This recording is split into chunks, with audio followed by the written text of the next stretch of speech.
Oke, baik. Assalamualaikum warahmatullahi wabarakatuh. Kembali lagi ke saya selaku mahasiswa Universitas Muria Kudus. Kali ini saya Muhammad Al-Fajri dengan absen 20214130 bersama teman saya Muhammad Filah Anas Muzaki dengan absen 2021413036 dan Maulana Prayoga dengan absen 2021411051. Kali ini kami akan mempresentasikan presentasi PowerPoint kajian Islam dan Iptek. Walaupun ini adalah PowerPoint, tetapi yang saya nanti bahas memang bukan poinnya, maksudnya lebih banyak ke bahasa-bahasanya. Jadi per paragraf itu lebih banyak tidak dibahas secara poin, tapi akan saya bacakan dan akan saya jelaskan kali ini. Tapi sebelum kita mulai lanjut, akan saya jelaskan kalau saya akan bahasnya lebih cepat. Nah, itu supaya memori HP saya tidak penuh.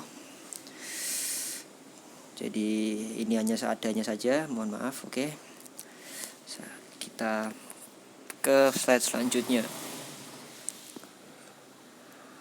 Yang pertama, kita akan menjelaskan pengertian ilmu dan sains menurut Islam. Akan saya baca dulu. Oke, menurut Islam sebenarnya ada banyak perspektif dan pendapat tentang pengertian ilmu dan sains yang telah diutarakan oleh tokoh Islam.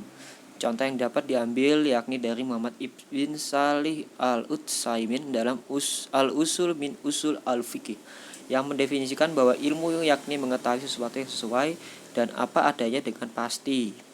Kita kutip dari Alim dari karyanya tahun 2014 di halaman 11. Oke.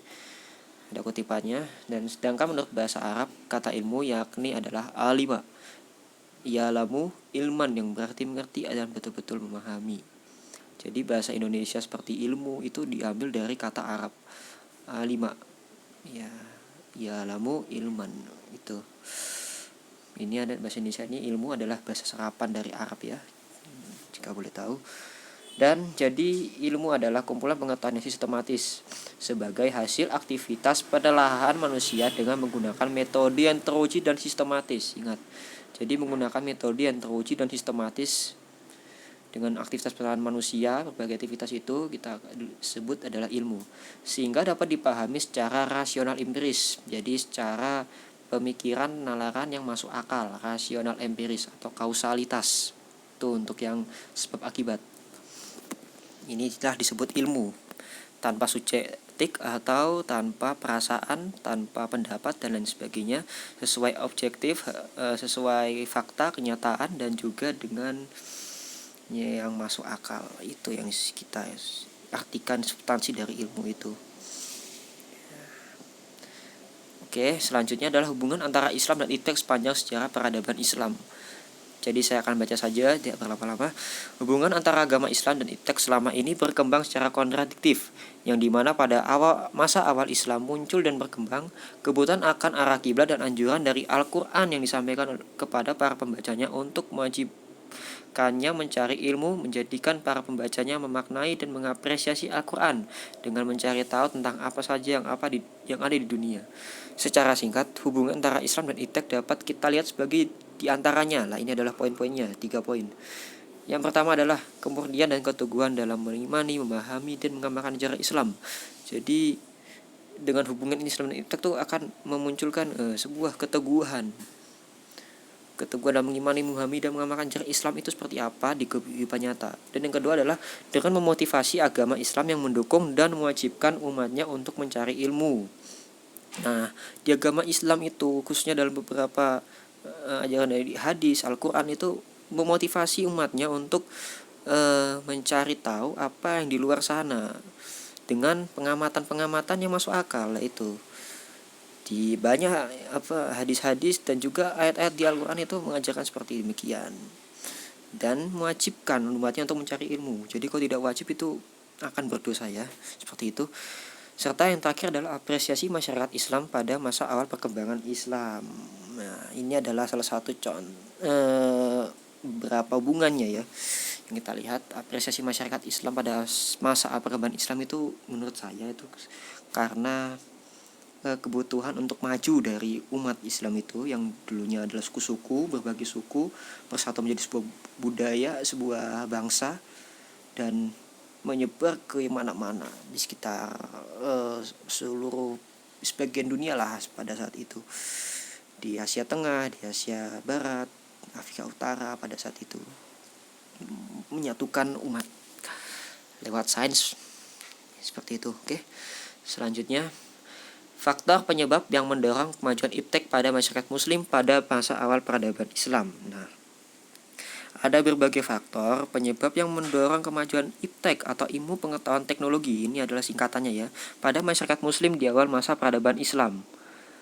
Menurut Profesor Dr. Mulyadi Kartanegara dan Dr. Syamsuddin Arif, diantaranya tercantum dalam beberapa pembahasan berikut. Nah, faktor-faktor mendorong ini apa aja akan kami jelaskan di slide selanjutnya menurut Profesor Dr. Mulyadi dan Dr. Syamsuddin ini. Oke. Nah, yang pertama, motivasi dalam agama Islam itu sendiri. Nah, itu. Agama Islam dinilai menjadi acuan utama yang mendorong umatnya untuk menuntut ilmu. Jadi di Al-Quran ada ajaran-ajaran seperti tadi saya jelaskan. Ada dari hadis, ada dari ayat Al-Quran yang wajib untuk kita patuhi. Itu mewajibkan umatnya untuk menuntut ilmu, mendorong ya. Hal tersebut sebagaimana telah tercantum di dalam kitab suci Al-Quran yang di dalamnya banyak memuat anjuran kepada umatnya untuk menuntut ilmu, seperti perintah kita membaca, dalam bahasa Arabnya Iqra, dalam melakukan observasi, Arabnya al-afala ya'aruna, dan dalam eksplorasi atau afala yanzuruna, dalam ekspedisi, siru fil ardi, dan yang terpenting adalah kemampuan berpikir kita secara rasionalistik atau li kaumin yakilun yatafakkarun. Itu salah satu poin-poin pentingnya umat Islam untuk diberikan kewajiban dan menuntut ilmu ya. Oke, Al-Quran sangat memberikan spesifik pada orang-orang yang berilmu. Hal tersebut dapat dibuktikan seperti yang tercantum dalam surat ke-58 ayat 11, yang dimana Allah Subhanahu wa Ta'ala berfirman, Allah akan mengangkat orang-orang yang beriman di antara kamu dan orang-orang yang berilmu beberapa derajat. Ini beberapa derajat ini. Jadi dapat digambarkan bahwa orang-orang yang berilmu dapat diibaratkan sebagai orang-orang yang melek di antara orang yang buta. Jadi perbandingannya dengan orang yang buta itu dia melek sendiri gitu. Jadi di antara orang yang semuanya tidur, dia bangun sendiri, seperti itu. Nah, seperti yang dijelaskan dalam surah 6 ayat 50. Ya, ini apakah semua orang yang buta dan orang yang melek? Ya, ini maksudnya apakah sama orang yang buta dan orang yang melek? Mohon maaf, apakah kamu tidak berpikir? Nah, itu salah satu kalimat yang saya suka. Apakah kamu berpikir? Tidak berpikir, maksudnya begitu. Kamu tidak berpikir. Kita sebagai manusia dari umat Allah Subhanahu wa Ta'ala tentu saja tidak demikian. Kita tahu bahwa kita manusia tentunya berpikir, bukan tidak berpikir. Singkatnya begitu. Selanjutnya, selain perintah dan dorongan dalam menuntut ilmu yang tertulis di dalam Al-Quran, hadis-hadis Nabi pun juga menguatkan hal serupa, bahkan hingga mewajibkan kepada umatnya untuk menuntut ilmu. Nabi kita Muhammad SAW mengatakan bahwa menuntut ilmu sangat diwajibkan kepada setiap individu umat Islam, baik laki-laki maupun perempuan, yang dimana jika suatu kewajiban tidak dilaksanakan maka dapat menimbulkan dosa. Wah ya, jadi Islam sendiri pun mewajibkan umatnya untuk menuntut ilmu dari manapun, dari literatur, dari pengalaman atau yang sebagainya. Yang penting buat ilmu itu adalah kewajiban bagi umat Islam. Dan yang terpenting adalah berpikir kita secara rasional itu. Bagaimana kita menangkap suatu keadaan secara objektif, itu yang terpenting bagi saya.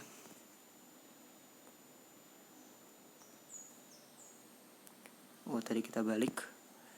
Maaf, kita balik lagi. Ini. Selanjutnya adalah yang kedua itu adalah apresiasi dalam masyarakat.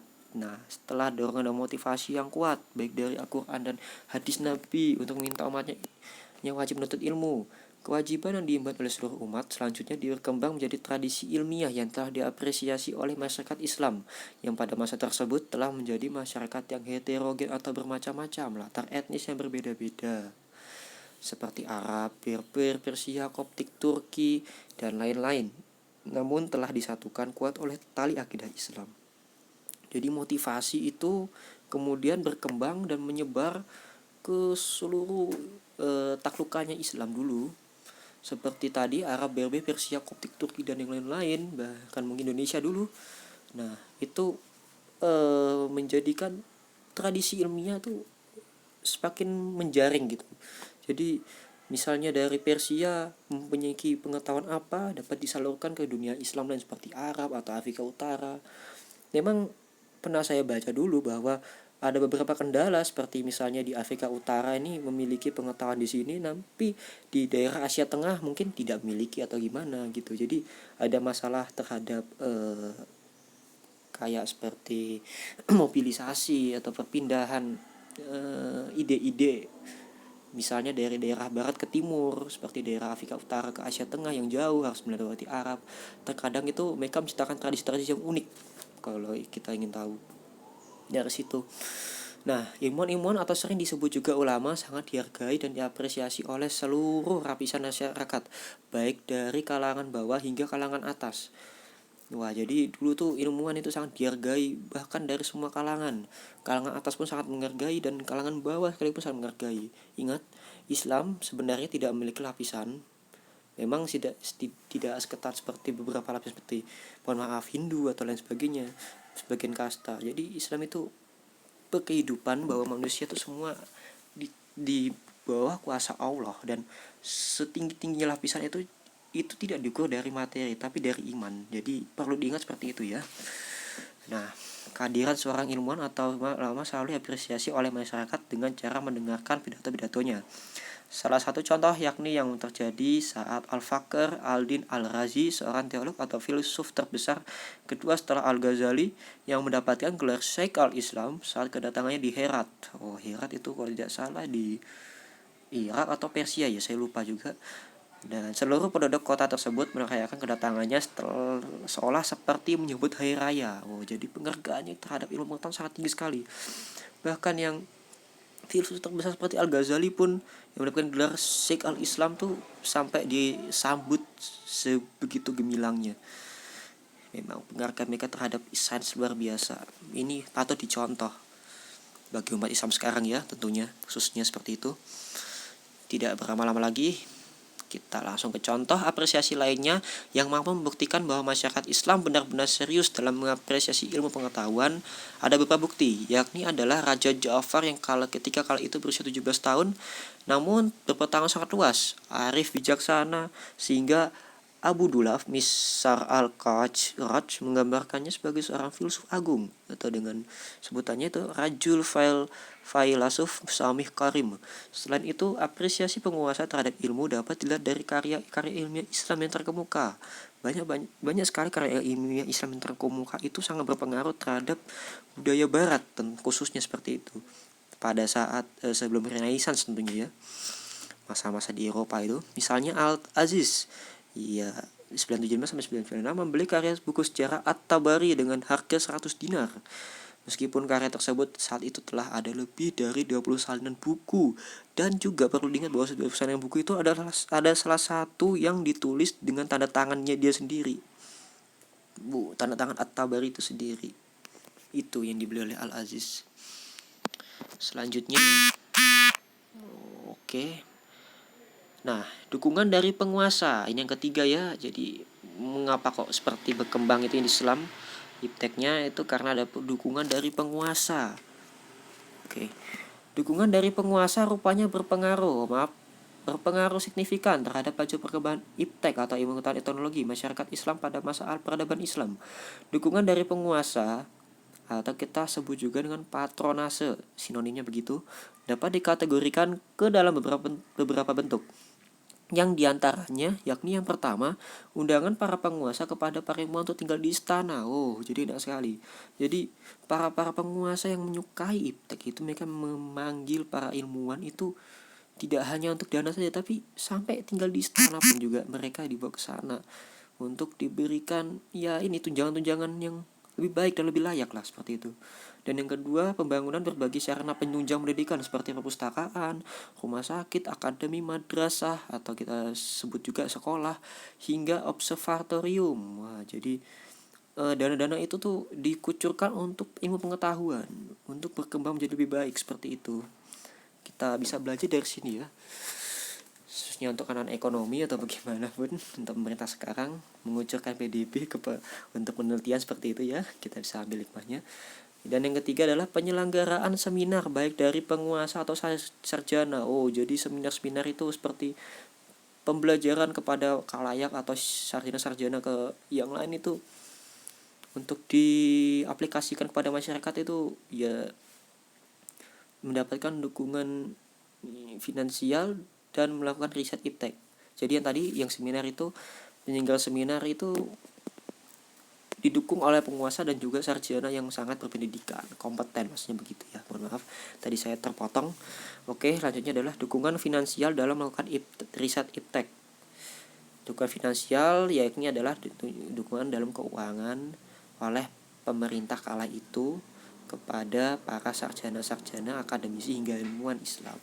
Dan yang terakhir yang kelima adalah pemberian beasiswa kepada sarjana, ilmuwan atau akademisi yang dipandang potensial dalam perkembangan iptek. Jadi beasiswa pun pada saat itu telah ada dan diberikan kepada orang yang berkompeten dalam ilmu pengetahuan sesuai bidang-bidang mereka masing-masing gitu. Oke, selanjutnya ini biasa saja propen saya ya, mohon maaf, tapi akan saya teruskan dengan kemampuan saya dalam presentasi. Oke, mohon maaf ya.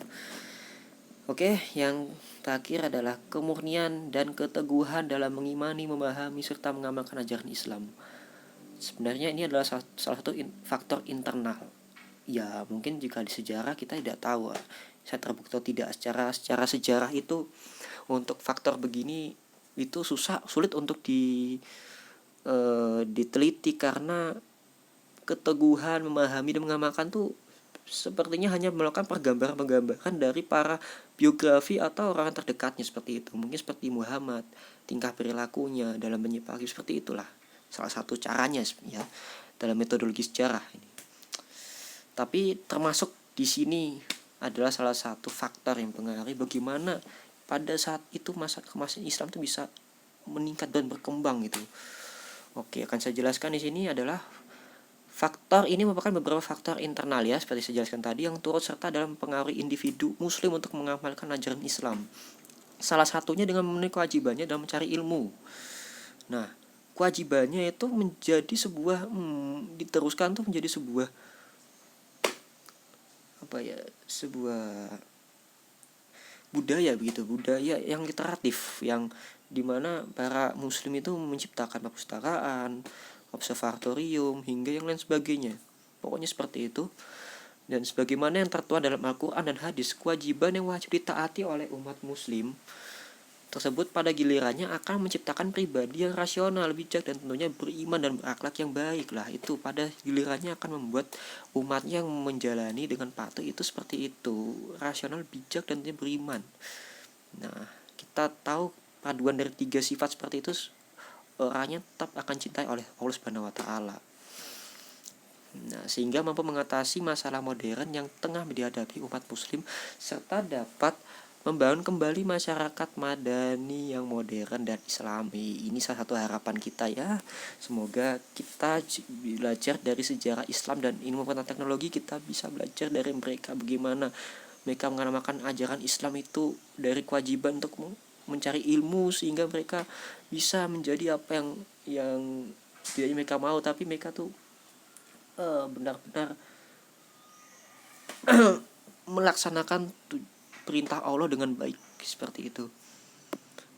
Ya, ini semoga nanti kedepannya kita akan lihat masyarakat muslim secara positif dan maju, dan ya insya Allah kita lihat dengan kacamata yang positif saja ya. Seperti karena sekarang kan banyak terorisme yang negatif, itu kita tidak boleh ikut seperti itu. Itu adalah penalaran yang lain Islam itu, karena Islam itu sangat beragam sekali dan banyak versi dan tipe-tipenya. Jadi kita harus terbuka terhadap semua seperti itu ya. Intinya begitu, langsung kita ambil. Dan selanjutnya sudah 19 menit. Sepertinya saya menghabiskan beberapa ratus megabyte ya untuk penyimpanan saya. Oke, peran para tokoh ilmuwan muslim terkemuka beserta prestasi gagasan dan penemuannya. Sekarang saya baca cepat. Dikutip dari buku Sains dan Teknologi Islam karya Dr. Ahmad Alim, Magister Agama itu, singkatannya MA, menerangkan selama masa keemasan Islam atau Islamic Golden Age dalam bahasa Inggris, telah ada banyak kemajuan di bidang iptek mulai dari matematika, fisika, kedokteran, hingga astronomi. Banyak sekali, Bung. Salah satu prestasi gemilang yang telah dicapai oleh para kaum ilmuwan dan sarjana tersebut pada masa keemasan Islam terdapat di dalam bidang matematika. Oke, jadi tambahan dari saya bahwa pada masa-masa keemasan Islam hingga setidaknya masa abad pertengahan itu 1300-1400 Masehi, kaum Islam dalam sejarahnya para ahli sepakat bahwa kaum Islam itu sebenarnya mampu menemukan nyaris penemuan formula matematika yang bahkan pun juga fisika gitu. Jadi fisika itu diduga berasal dari, kita tahu, adalah Isaac Newton yang menemukan teori rumus gravitasi. Padahal tidak, Islam telah menemukannya itu jauh beratus-ratus tahun sebelumnya. Jadi seperti siapa kalau tidak salah, Al-Biruni nanti akan dibahas di sini. Dia yang menemukan unsur gravitasi, dan juga ada yang menemukan bumi itu bulat begitu. Jadi segala jenis pengetahuan yang diambil dari Yunani itu kan telah ada Yunani sebelumnya kan yang memberikan pengetahuan misalkan skolastik atau yang lain sebagainya, itu kembali dibaca oleh umat Islam dengan metode yang rasionalis, dengan yang masuk akal begitu. Jadi mereka tuh menyempurnakan lagi karya-karya Yunani itu menjadi sebuah yang teori yang afdol begitu. Jadi bisa terbukti secara metode empiris ya.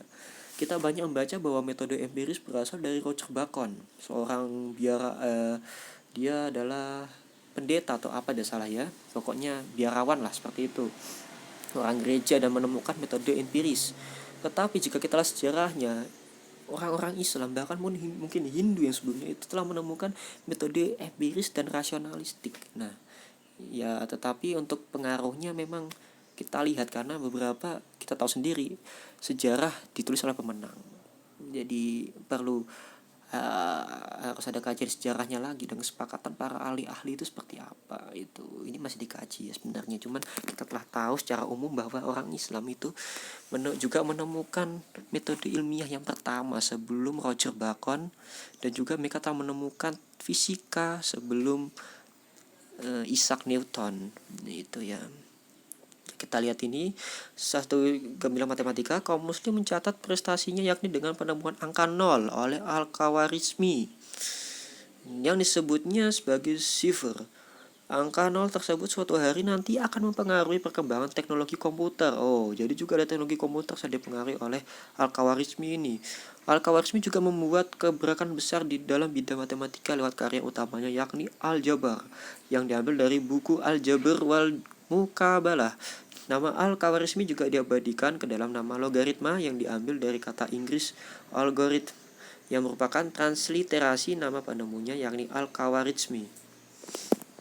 Oke, jadi sangat hebat sekali kita lihat di sini. Tidak berlama-lama lagi, selain bidang matematika, selanjutnya adalah bidang fisika.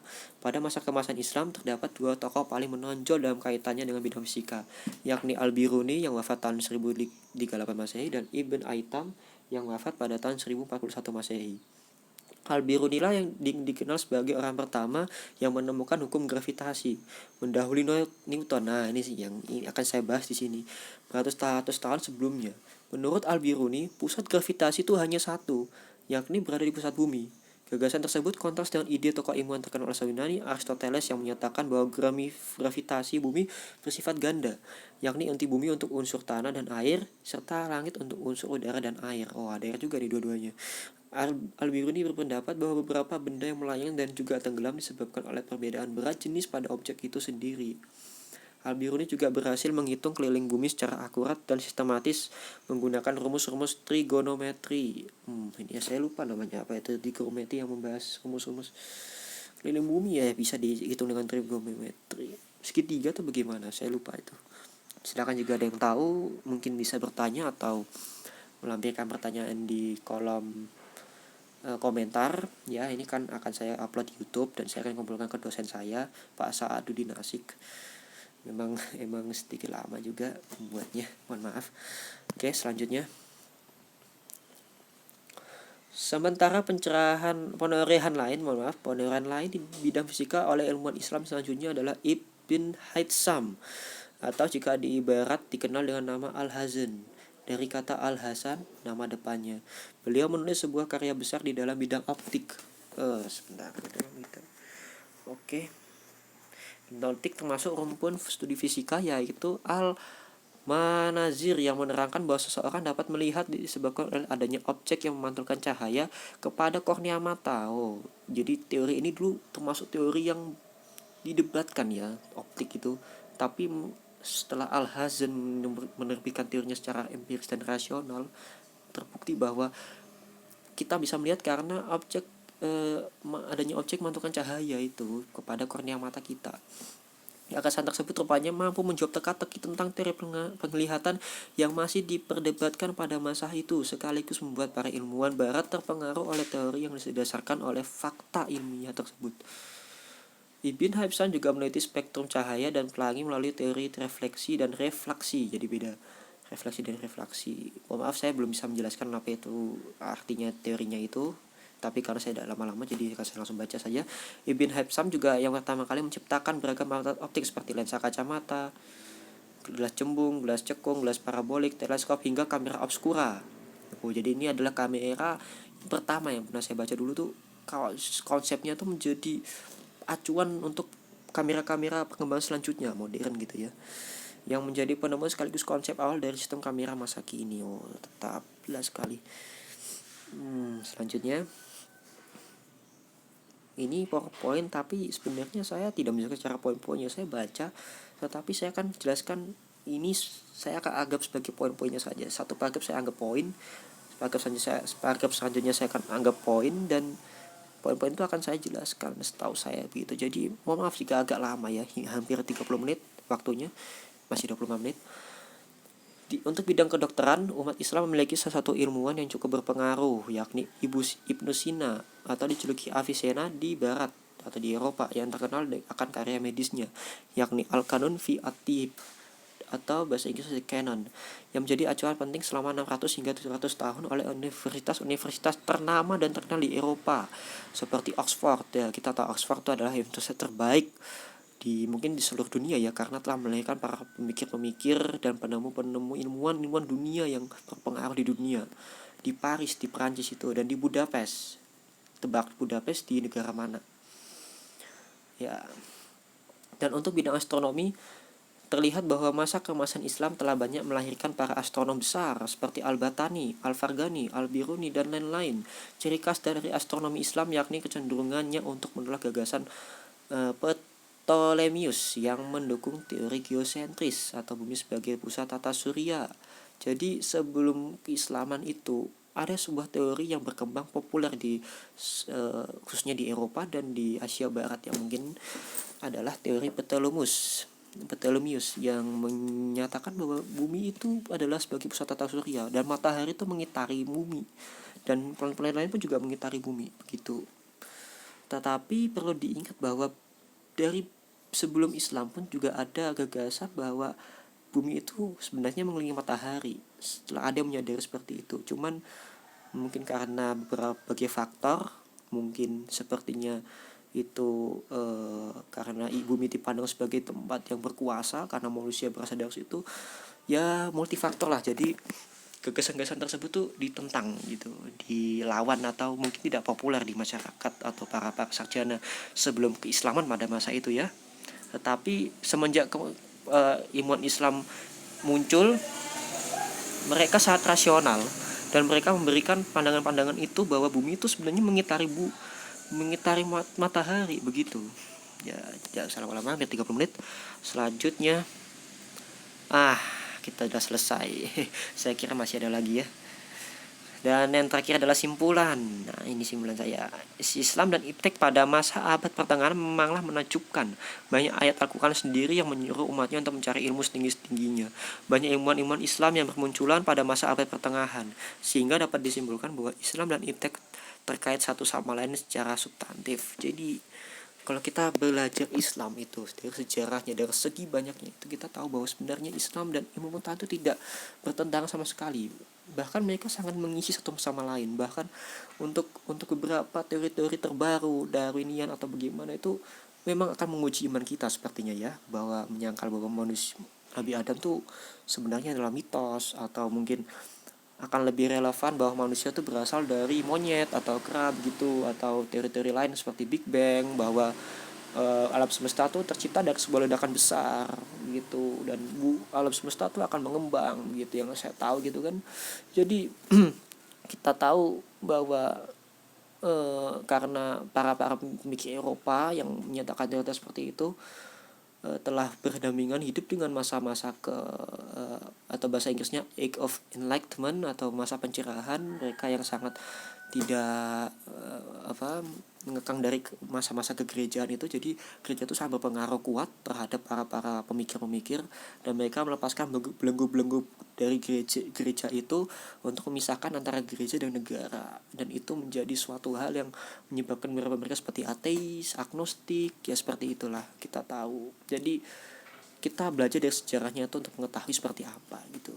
Nah, saya harap mungkin Islam bisa dapat bangkit maju dan mampu terbuka terhadap seluruh berbagai ya seperti pendapat orang lain atau sebagainya lah. Pokoknya terbuka saja terhadap segala ini, dan memang kita akui bahwa Islam pada masa pertengahan itu memiliki pengaruh yang luar biasa sekali.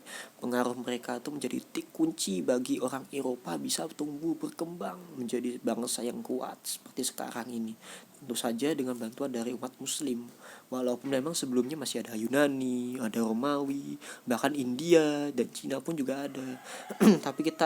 tapi menurut saya Islam ini, masa kemasan Islam ini merupakan salah satu tonggak sejarah yang terlihat untuk sekarang ini oleh para ilmuwan, bahwa mereka lah yang menciptakan metode empiris rasional yang berkembang di keislaman. Jadi kita patut bangga dengan agama kita Islam, yang dimana walaupun hanya sejarah, tetapi dengan mempelajari sejarah kita tahu bagaimana cara kita bertindak, seperti apa sikap kita, perilaku kita, akhlak kita, iman kita, dan lain sebagainya.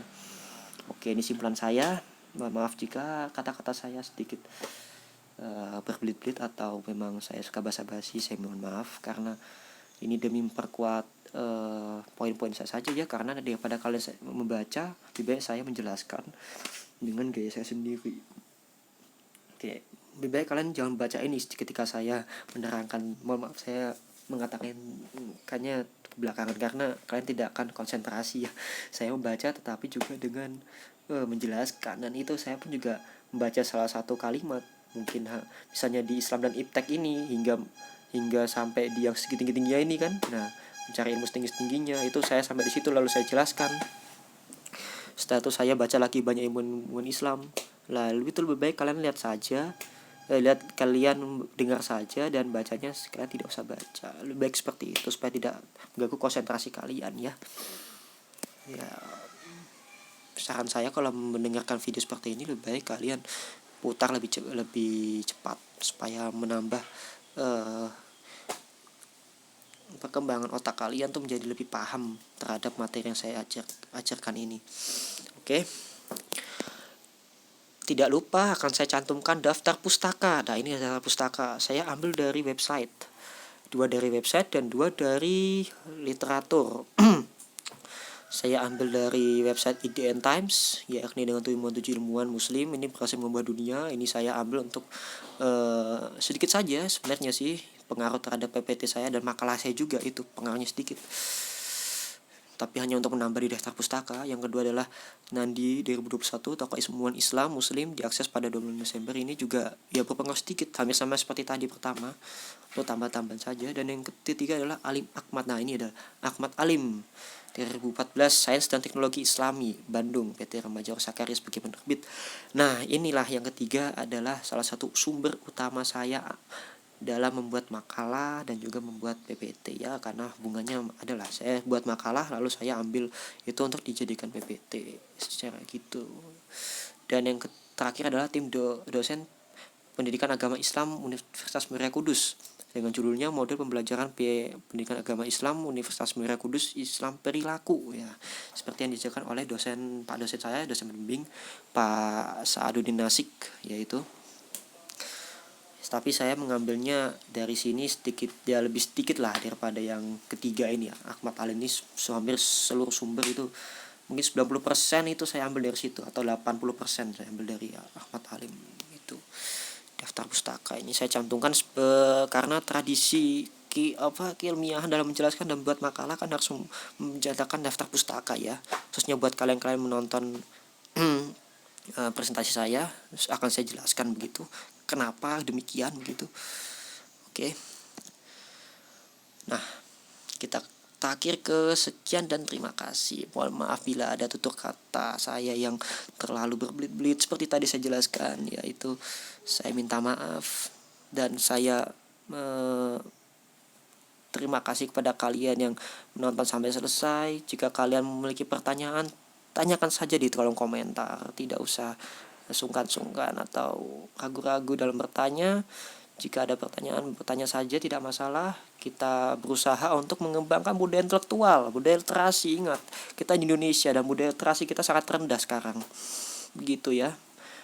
Dan untuk begitu kita juga memiliki warisan kejayaan muslim ya, karena warisan sejarah kita kan mendukung sekali metode ilmiah dan yang lain sebagainya, kemajuan teknologi. Jadi kita Islam itu tidak seperti pasif gitu, kita bisa aktif dalam ilmu pengetahuan teknologi juga begitu. Tapi dengan pengajaran Islam kepada saya, karena orang Indonesia mayoritas adalah Islam, jadi saya memberikan motivasi kepada kalian untuk terus berdiskusi, bertanya sesuatu yang tidak kalian ketahui. Jangan termakan oleh bayang-bayang hoax atau berita-berita palsu yang beredar itu tidak ada sumbernya begitu. Saya tahu karena Indonesia ini adalah negara yang besar, masyarakatnya beragam, tapi mayoritasnya Islam. Mereka menerima Islam dengan begitu mudah ya, maaf maksudnya menerima Islam itu dengan secara sukarela, dengan atas izin Allah Subhanahu wa taala tentunya saja. Dan kita tahu mungkin ada sebuah takdir lain dari kita, bangsa kita, untuk mungkin suatu hari kita bisa maju atau bagaimana begitu, atas izin Allah Subhanahu wa taala kan. Ya, ngomong-ngomong, Indonesia adalah negara paling bahagia anak mudanya ya. Saya baca dari beberapa penelitian ya begitu. Dari seluruh negara, Indonesia yang paling bahagia di dunia. Tetap bahagia dan tetap kritis dalam menghadapi kehidupan. Wassalamualaikum warahmatullahi wabarakatuh.